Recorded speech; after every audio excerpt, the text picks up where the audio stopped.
no es legítimo violar tu derecho a explorar la conciencia con el uso de cannabis, porque el cannabis no es un riesgo social.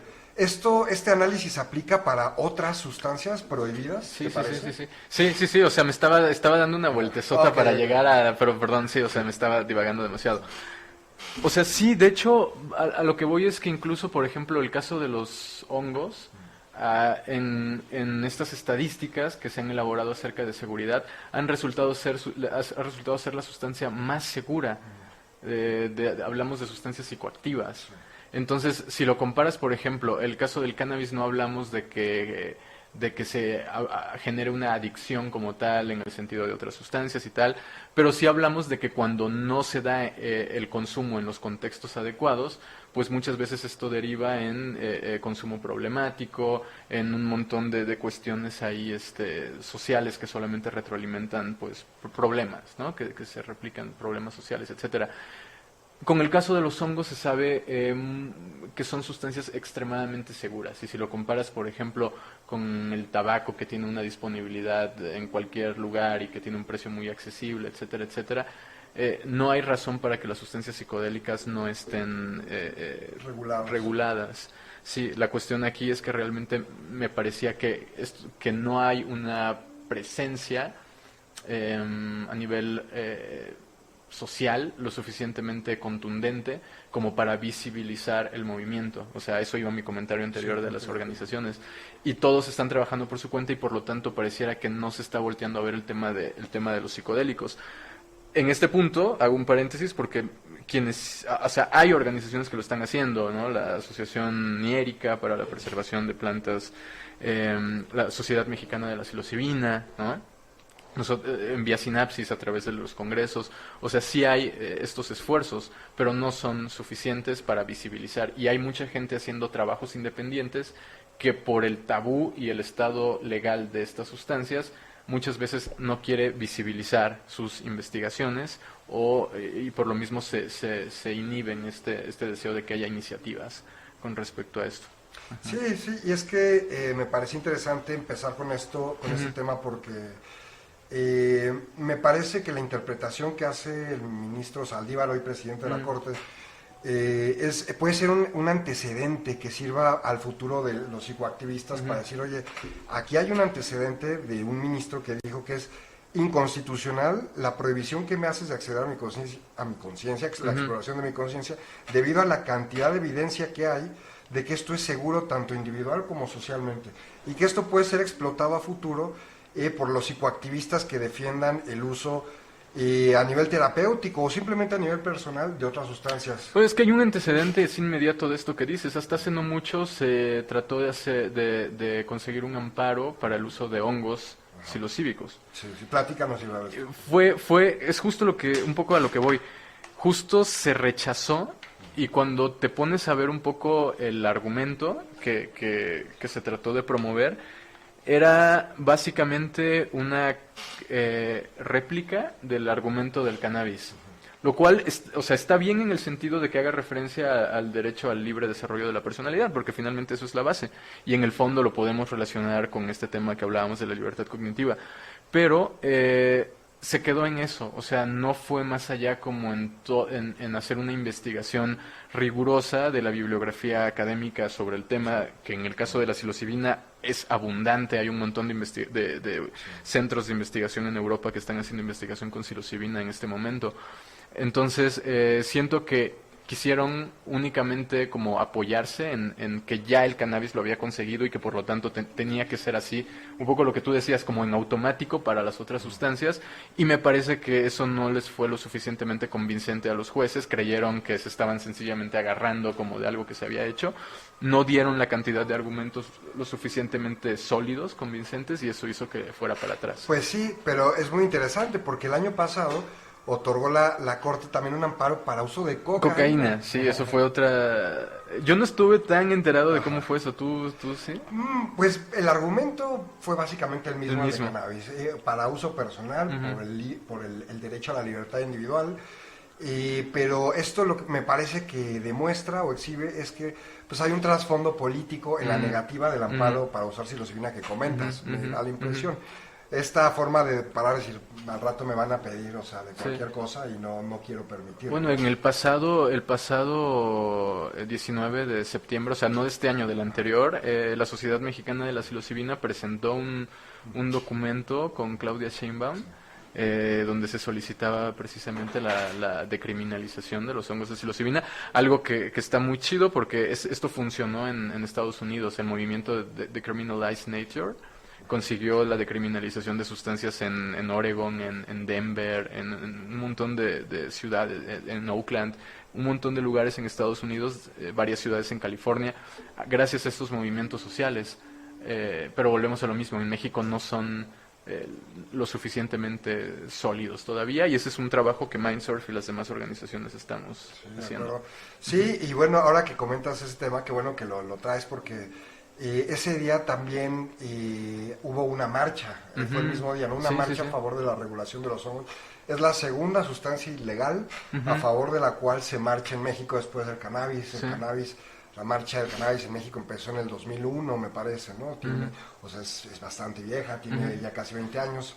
Y ahora vino la de la psilocibina. Este año pues no se pudo hacer por la cuestión, por temas pero bueno, esa fecha que se realizó, lo comentabas, es el 20 de septiembre. Sí. ¿Por qué, Ibra? ¿Qué pasa esta fecha? El 11 de septiembre se conmemora algo relacionado a la psilocibina, a los hongos. Platícanos un poco de lo que sucede esta fecha, que es una fecha importante en el calendario psicoactivista desde hace un año que empezó, ¿no? Sí, al igual que el 420. Unos años, ya tiene unos años. Comenzó en el 2015 en Estados Unidos, esto del 920. Y es como una referencia, obviamente, al tema del 420, a usar estos códigos, ¿no? Sí.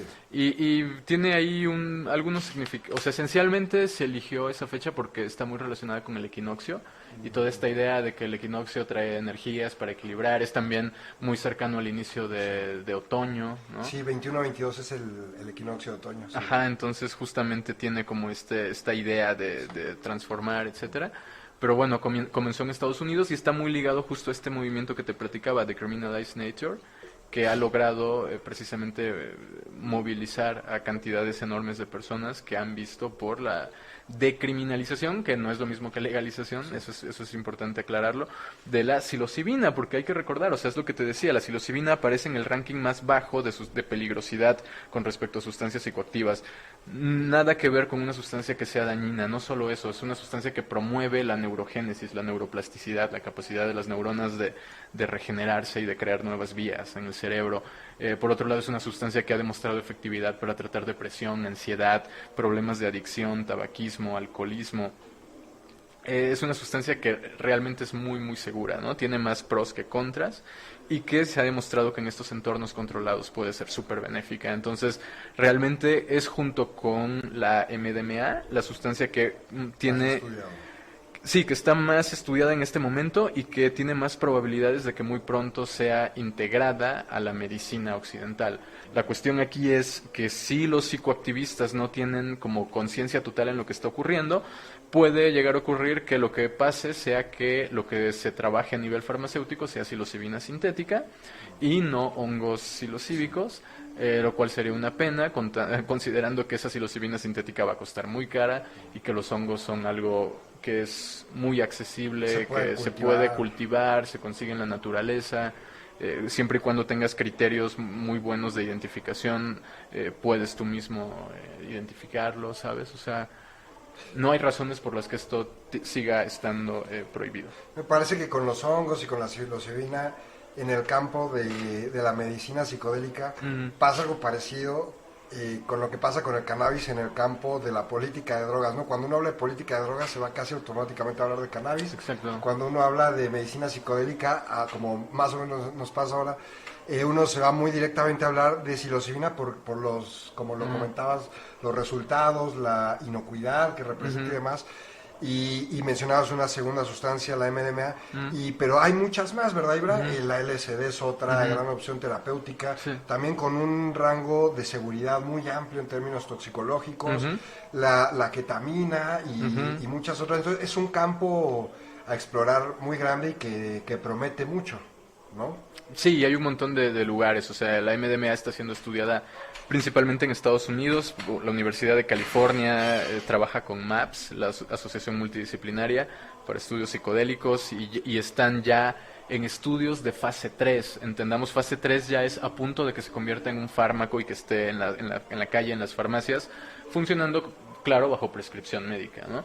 O sea, en una fase 1 se demuestra que no es tóxico lo que tú quieres vender como medicamento. En una fase 2 tienes ya un grupo piloto donde ya notaste que tiene ciertos potenciales, y en una fase 3 ya hablamos de un estudio con decenas de miles de personas para que realmente haya seguridad antes de que esto salga al mercado. La MDMA ya está en esa fase 3, es cuestión de tiempo y en 2 o 3 años muy probablemente en Estados Unidos ya esté en la calle.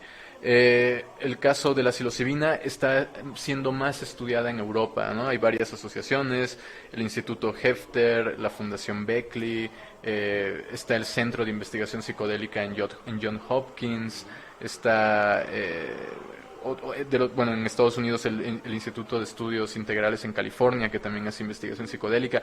Hay muchos focos de investigación bastante interesantes, y ketamina, MDMA, LSD, psilocibina, ayahuasca, incluso se han hecho descubrimientos médicos de vanguardia en torno al DMT, ¿no? O sea, el DMT, que es como muy difícil pensar en términos de que tenga una propiedad médica, pues resulta que un doctor en Hungría descubrió que tiene un posible rol como agente oxigenador en el cerebro. O sea que en una situación de hipoxia, cuando una persona tiene una falta de oxígeno, un shot de DMT en la ambulancia puede salvarle la vida, ya que por algún efecto muy avanzado que no sé describir y no puedo describir, lleva oxígeno al cerebro y de alguna forma lo protege en caso de que haya algún shock de ese tipo, ¿no? Entonces, todas estas sustancias tienen roles así... las que se sumen. Exacto, y lo que no se sabe, porque volvemos a lo mismo, son varios centros de investigación, pero podrían ser muchos más.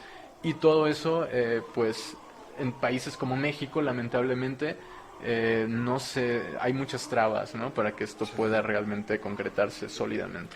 Justo, me gustaría que profundizaras un poquito más en esto para que quienes nos escuchan conozcan de las experiencias que hay en otros países a nivel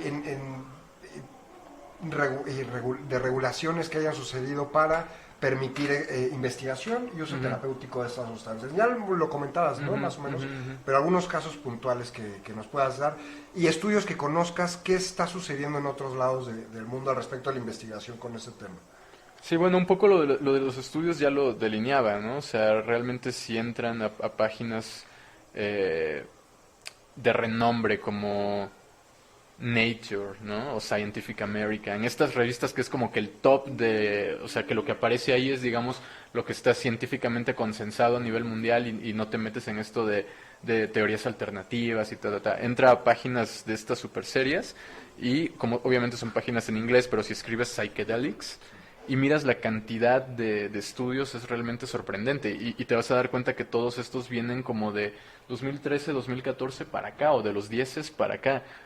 Antes habían muy pocos y era muy limitado. Y lo que vas a encontrar ahí es definitivamente la prueba de que la medicina psiquiátrica y psicológica del futuro va a estar basada en los psicodélicos. Y las farmacéuticas ya se están dando cuenta de esto y están tratando como de unirse.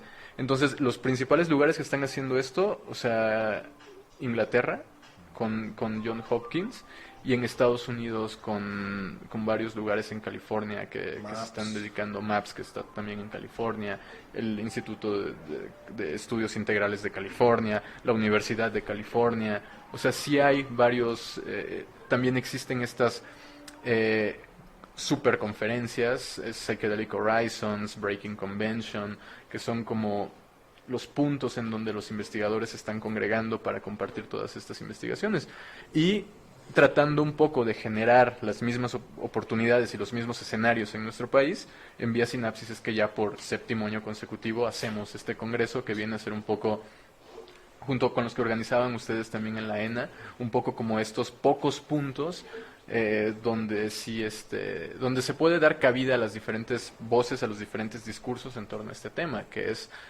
en esencia un viaje multidisciplinario, ¿no? Entonces no puedes como que restringirte a un solo campo, es tanto psicología como antropología, como historia, como política, ¿sabes?